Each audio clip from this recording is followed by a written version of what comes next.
Le premier qui a fait un film, c'était Henri Duparc. Il y a une seule chose que ça m'enseigne, il faut faire son travail. Il faut avoir foi en ce qu'on fait.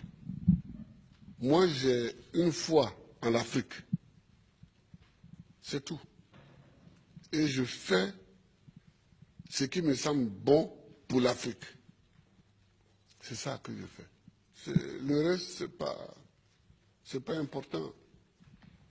J'ai dit souvent à mes collaborateurs que celui qui veut être riche, il ne faut pas qu'il vienne faire la politique. Si quelqu'un fait la politique et qu'il devient riche, c'est qu'il est voleur. La politique n'est pas là pour enrichir les gens. En politique, on te donne les moyens pour que tu vives correctement, mais il y a un travail à faire. Si celui qui veut être riche, il fait des affaires. Il ne devient pas professeur, il ne devient pas journaliste, il ne devient pas caméraman, il ne devient pas homme politique. Ce n'est pas des métiers où on devient riche, ça. Ce n'est pas des métiers où on devient riche. Ça, c'est la première leçon que je voulais tirer. La deuxième leçon, c'est que tu peux partir de zéro et tu peux arriver au sommet, pourvu que tu saches dès le départ où tu veux aller et que tu prennes les moyens pour arriver où tu veux arriver.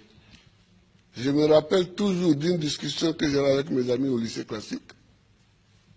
On était un certain nombre qui voulions devenir président. Chacun dit va devenir président.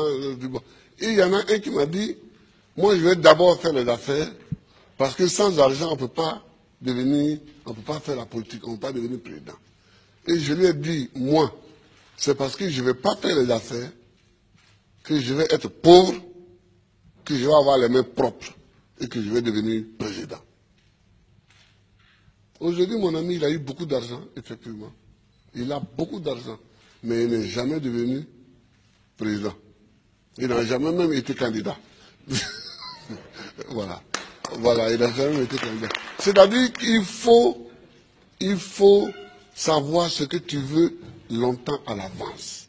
C'est-à-dire qu'il ne faut pas découvrir les situations de façon opportuniste. Il faut savoir ce que tu veux être, ce que tu veux faire.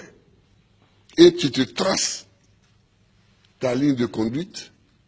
Donc tout ce que tu fais dans la vie, moi j'ai fait histoire pour devenir président.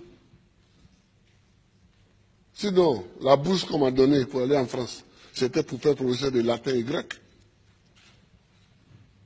Quand j'ai commencé vraiment à militer, je me suis rendu compte qu'il me manquait l'histoire de l'Afrique pour poursuivre ma route. J'ai changé. J'ai changé. Et j'ai fait histoire parce que c'est ça qui me manquait pour connaître d'où on vient et où on peut aller en connaissant d'où on vient. Je vois des gens qui découvrent qu'il y a un fauteuil à côté, ils peuvent s'asseoir dessus. On ne s'assoit pas dessus comme ça. Le fauteuil, il est à côté, il semble vide, mais il a un propriétaire.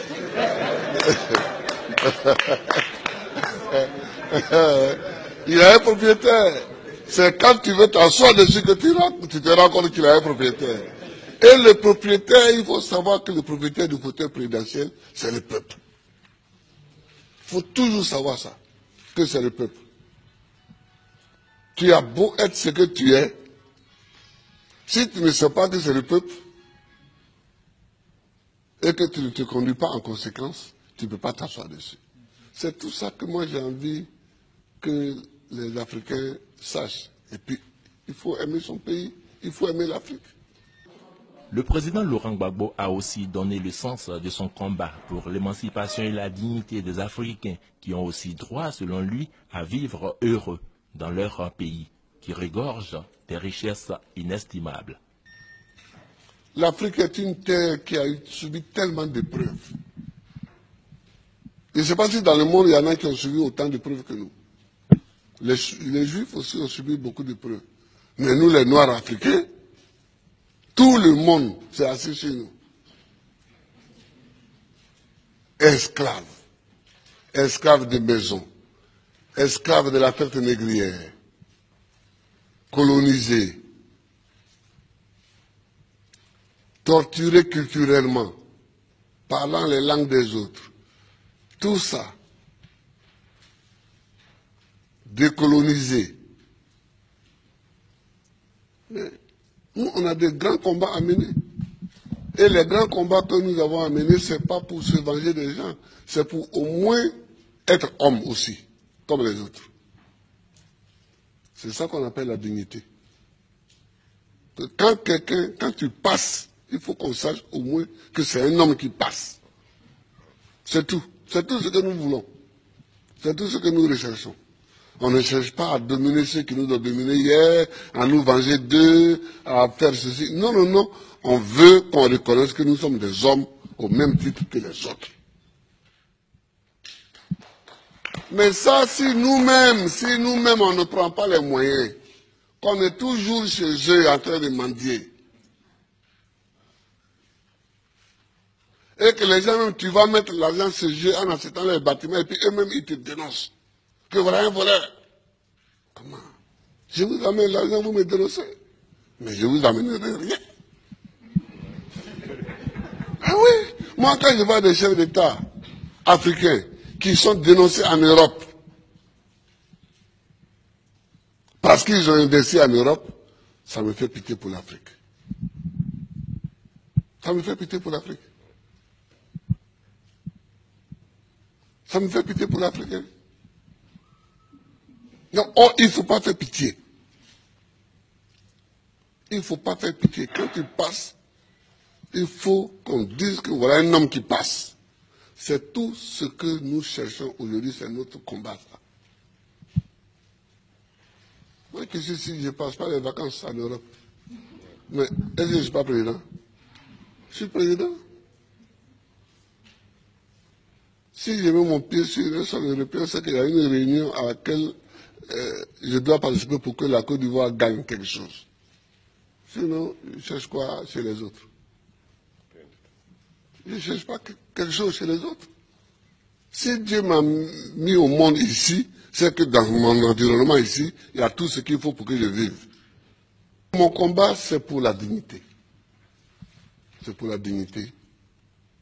C'est pour que nous effacions tous les siècles passés, les traces de tous les siècles passés, les traces de l'esclavage, les traces de la colonisation, les traces du pillage, les traces du travail forcé, les traces de la chicote. C'est pour qu'on efface tout ça. Dieu merci, avec des films comme ça, demain, les jeunes peuvent savoir le combat que nous avons mené et eux-mêmes vont continuer encore. Eux-mêmes vont continuer. Je vous remercie, Aboudraman. Je vous remercie, Ami Kéré. Et tous les amis qui sont venus, je vous remercie. Que Dieu nous bénisse. Que Dieu nous bénisse. Le producteur d'un homme, une vision, Abderrahmane Ndiaye, et la réalisatrice Anne Kélé Thibou ont remis au président de la République